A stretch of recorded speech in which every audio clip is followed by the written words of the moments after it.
자, 복수 테스트 8주차 해설을 시작을 하겠습니다.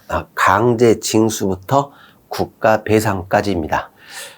1번 보시면 독촉 절차를 거치지 않은 압류 처분입니다. 자, 지금 독촉 절차를 거치지 않았죠?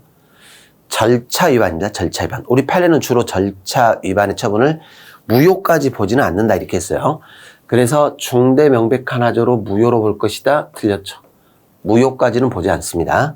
한국자산관리공사 공매결정과 공매통지입니다. 자, 공매결정과 공매통지는 공매하는 과정, 공매를 하기 전에 거쳐야 될 절차상의 일부였다. 이렇게 봤었죠. 절차일 뿐입니다. 이 자체가 어떤 독립적 처분이 아니라 공매 전 통보일 뿐이에요. 이 공매가 처분이 되는 것이고 공매결정, 공매통지는 처분이 아니다 이렇게 했죠. 그래서 통지 상대방의 법적 지위, 권리 의무에 직접적 영향을 주는 것으로 항고소송 대상되는 처분서 인정된다. 틀린 말입니다. 금융감독기관의 감독검사, 여러분들 기관 3개 여기 있어요. 근로감독관, 금융감독관, 감독기관, 공정거래위원회. 자, 이쪽의 업무 관련 조사는 일반적으로 원칙적으로 행정조사기본법이 적용되지 않습니다. 자, 이렇게 하면 일단 맞아요. 원칙. 그런데 모든 것이 적용 안 된다 이렇게 버리면 틀리다 이렇게 했죠. 원칙적으로 적용하지 않지만 기본원칙과 법정주의는 적용됩니다. 그중에 기본원칙과 법정주의. 행정기관은 유사하거나 동일한 사안에 대해서 공동조사, 의무라 그랬죠? 의무, 기본원칙, 의무, 공동조사를 실시함으로써 행정조사가 중복되지 아니하도록 해야 됩니다. 자, 조사기본법에서 기간 나오면 전부 다 며칠이에요? 7일. 그래서 조사 실시하기 전에 사전에 통보를 하는데 3일 전까지 틀렸죠. 7일 전까지 서면으로 통지를 해줘야 됩니다. 행정조사는 법령 등의 위반에 대한 처벌보다는 자, 수사가 아니라 했어요. 처벌 목적이 아니라 시정시킬 목적입니다. 시정. 법령 등을 준수하도록 유도하는 데 중점을 둬야 된다. 맞는 말입니다. 우편물 통관검사 절차는 이게 행정조사 목적이죠. 일반적으로 하는 행정조사. 그래서 수사기관의 강제처분이라 할 수 없기 때문에 압수수색 영장을 요하지 않겠습니다. 압수수색 영장 없이 검사가 진행됐다 하더라도 위법이라 볼 수 없다. 맞겠죠? 행정기관은 조사 대상자 자발적 협조를 얻어 실시하는 조사. 자발적 협조니까 임의적 조사가 될 것이고 이럴 때는 꼭 법령에 근거를 둘 필요는 없습니다. 법령의 근거를 요하지는 않습니다. 그런데 이제 이걸 제외했다면 법의 근거 있어야 되겠죠. 법령 등에서 조사를 규정하고 있는 경우에 실시할 수 있습니다. 이게 이제 우리 행정조사 법정주의 이렇게 했어요. 법정주의. 자, 9번. 양벌 규정. 항상 우리 형벌을 갈 때는 뭘 꼭 기억하시면 돼요? 책임주의 이걸 기억을 하셔야 돼요. 책임주의. 양벌 규정이라 하더라도 영업주를 처벌하려면 종업원이 뭐 처벌 받으니까 처벌 이게 아니죠. 영업주 자신의 그 종업원에 대한 선임감독의 과실, 자기 책임입니다. 그래서 이 영업주의 처벌에 있어서 종업원의 범죄 성립이나 처벌이 영업주 처벌의 전제 조건이 된다? 틀렸죠. 종업원이 처벌받지 않더라도 이 영업주에게 선임감독상의 과실이 있다면 처벌을 받게 됩니다.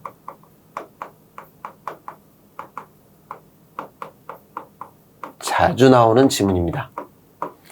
자, 종업원의 범죄에 대해서 법인에게 어떠한 잘못이 있는지를 전혀 묻지 않고 곧바로 종업원 등을 고용한 법인에게도 종업원에 대한 처벌 조항에 규정된 벌금형을 과하도록 규정했다. 쉽게 말해서 이 근거법에 법인의 어떤 뭐 선임감독상의 과실 이런 게 전혀 없어요. 그냥 무조건적으로 법인도 처벌한다 이렇게 해버리면 그 위헌입니다. 책임주의에 반한다 해가지고 책임주의에 위반돼서 위헌이다라는 것입니다. 맞습니다. 통고처분은 의의를 잘 기억을 해야 됩니다. 통고처분.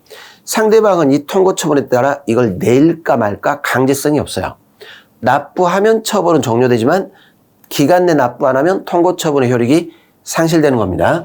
그래서 범칙금을 납부해버렸죠.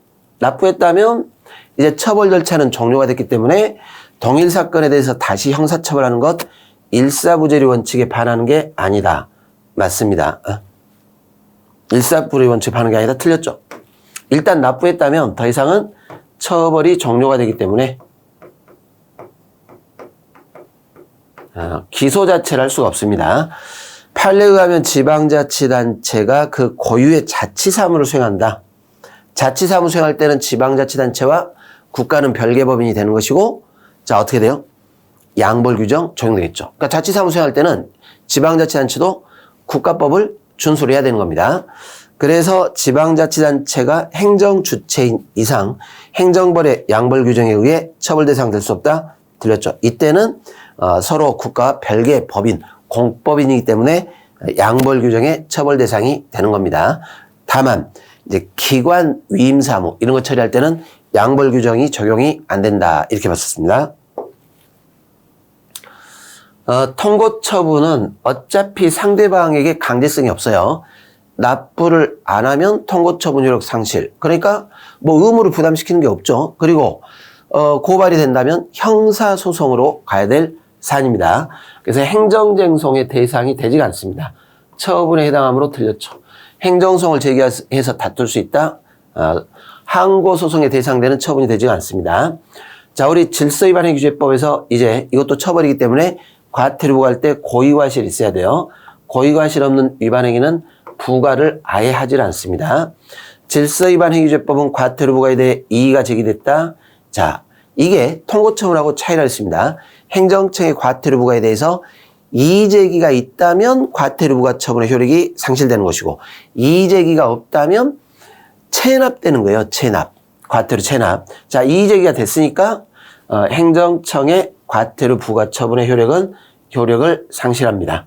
그리고 이제 이 행정청은 법원으로 사건을 송부하겠죠. 14일 이내. 자신의 행위가 위법하지 않은 걸로 오인하고 행한 위반행위는 과태료를 부과하지 않는다. 자, 중요하다 했어요. 오인했다 해서 부과하지 않는다? 틀렸죠? 이것만으로 되는 게 아니라 뭐가 있어야 됩니까? 이 오인에 정당한 사유가 있을 때 하나요? 여기에 한해서 과태료를 부과하지 않습니다. 질서위반행위 후 법률이 변경돼서 그 행위가 위반행위에 해당하지 아니하게 됐습니다. 또는 과태료가 변경되기 전에 법률보다 가볍게 됐어요. 자, 유리하게 변경됐죠? 자, 일단 원칙적으로 유리한 변경된 법을 적용하게 됩니다. 특별한 규정 없는 한 변경된 법률을 적용한다. 시험장에서 잘 보셔야 돼요. 변경 전 법률을 적용한다. 그러면 틀린 말입니다. 유리하게 변경됐기 때문에 신법을 적용하게 됩니다. 과태료는 행정청의 과태료 부과 처분이 있은 후 3년간 징수하지 않으면 시효로 소멸한다. 들렸죠? 5년입니다. 제척 기간도 5년, 소멸시효 기간도 5년. 행정청이 질서위반행위에 대해서 과태료 부과하고자 할 때 미리 의견 제출 기회를 줘야 돼요. 10일 이상의 기간을 정해서 의견을 제출할 기회를 줘야 됩니다. 맞죠? 신분에 의해 성립하는 위반행위에 신분 없는 자가 가담했습니다. 자, 우리 과태료는 신분이 없어도 과태료는 부과한다. 이렇게 했습니다. 단, 신분 때문에 가중 감면될 때는 이건 적용하지 않겠다. 그래서 신분 없는 자에 대해서도 위반행위가 성립되게 됩니다. 자, 국가배상법에서 외국인이 피해자일 때 상호 보증이 있을 때만 적용되죠. 현실적으로 우리 국민에게 배상을 했다거나 또는 그 나라 법제가 우리 국민에게 배상할 가능성만 있어도 돼요. 가능성. 꼭 조약까지 체결된 필요는 없다. 이렇게 했습니다. 22번. 어떤 처분이 항고소송에서 위법으로 취소 판결이 됐습니다. 취소했어요. 자, 이 처분은 위법이죠. 위법이지만 바로 국가배상 안 돼요. 뭐가 나와야 돼요? 그 위법에 대한 공무원의 고의 또는 과실이 있어야 됩니다. 그래서 이 자체만으로 공무원의 고의 과실에 의한 불법 행위를 구성한다고 단정할 수 있다. 이렇게 해버리면 틀렸겠죠. 따로 입증을 해줘야 됩니다. 바로 단정을 못합니다. 자, 공무를 위탁받은 사인도 국가배상법상 공무원이 되는데 여기서 이 위탁은 뭐 일시적 위탁이 됐건 또는 계속적 위탁이 됐건 아무튼 일시적이라도 위탁받은 범위 내에서는 공무집행입니다.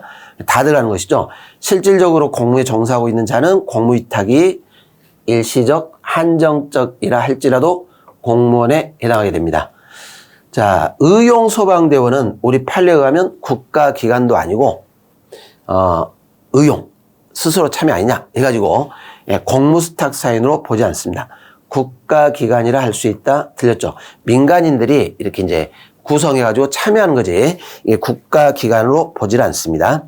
법령에 위반하여 꼭 형식적 법령뿐만 아니라 범위가 넓어진다 그랬어요. 객관적 정당성 결여. 이게 법령 위반입니다. 엄격하게 형식적 의미의 법령에 명시적 자기 의무가 정해져 있음에도 이를 위반하는 경우만을 의미한다. 이렇게 하면 틀린 말이 되겠습니다. 이외에도 범위가 넓어집니다. 자, 26번. 방금 논리 때문에 절박하고 중대한 위험 상태가 발생을 했거나 발생할 우려가 있습니다. 그러면 법에서 규정이 없더라도 국민들이 절박한 위험에 빠졌다면 당연히 구조하러 가야 되겠죠. 그래서 원칙적으로 공무원이 관련 법령대로만 직무를 수행했다면 자, 우려가 있는 경우가 아니란 이렇게 돼 있네요. 이게 아니면 법령대로 직무를 수행했기 때문에 그와 같은 부작위를 가지고 고의과실로 법령에 위반했다 할 수 없다. 맞아요. 그러니까 고의과실이 되려면 법이 있는데 지키지 않았다거나 이런 법을 몰랐다거나 이렇게 하는 거지. 법령이 없으니까 직무를 수행하지 않은 거예요. 그 자체가 위법은 아닙니다. 고의과실에 의한 위법 아니에요. 물론 이제 이런 경우라면 법의 규정 없더라도 공권력 발동을 해야 되겠지만 이게 아니라면 바로 고의과실로 법을 위반했다. 이렇게 보지는 않습니다.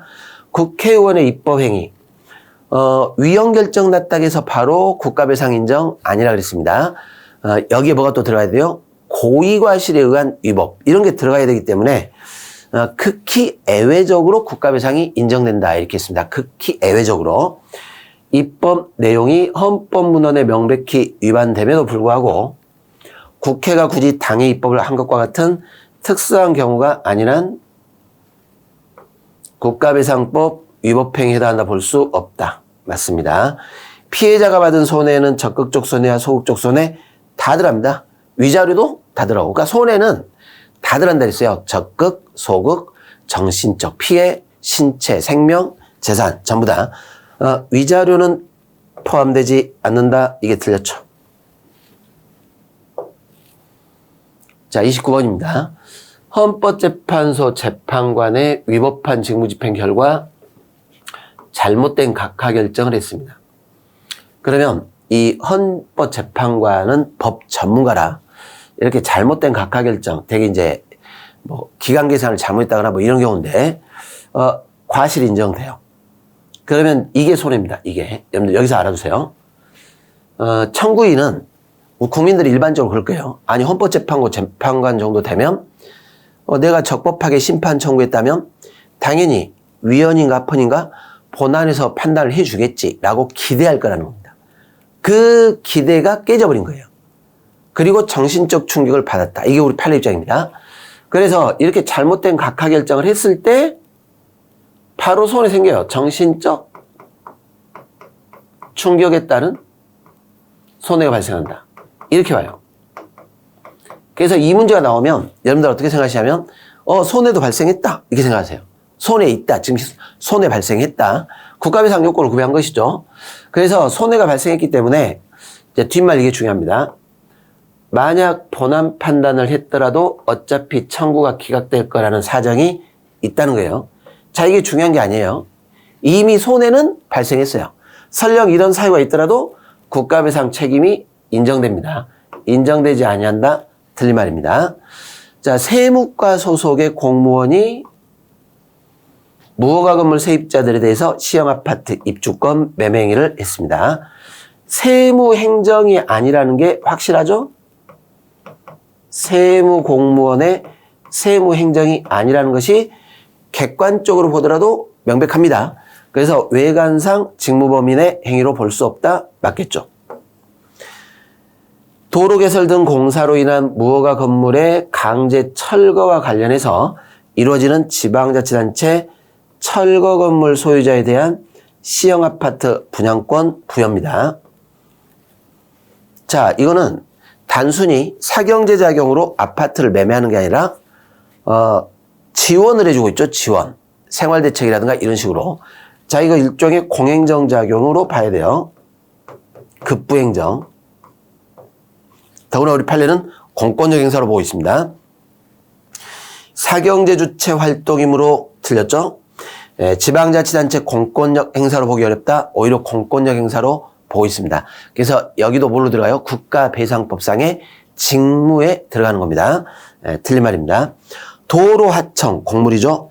여러분들 경찰견도 공물입니다.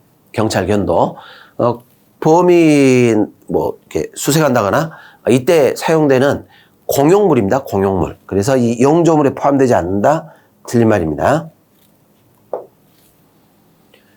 자, 지방자치단체장이 설치해서 관할 지방경찰청장에게 관리 권한이 위임됐습니다. 고장으로 사고 발생했는데, 자, 일단 이 사무는 자치단체장이 위임을 해서 여기서 감독을 하게 될 겁니다. 그래서 2조나 5조 책임, 이 국가배상법상 선임감독자나 영조물 관리 이 책임은 지방자치단체가 부담을 해요. 그러면 국가는 부담하지 않냐, 배상 책임 없냐 라는 건데, 국가는 이 지방경찰청장이 국가 소속이고 여기다가 봉급과 같은 급여를 제공하기 때문에 비용부담자 책임을 진다 이 말이죠. 비용부담자. 국가는 배상 책임을 지지 않는다. 틀렸죠. 6조의 비용부담자 책임을 부담하게 됩니다.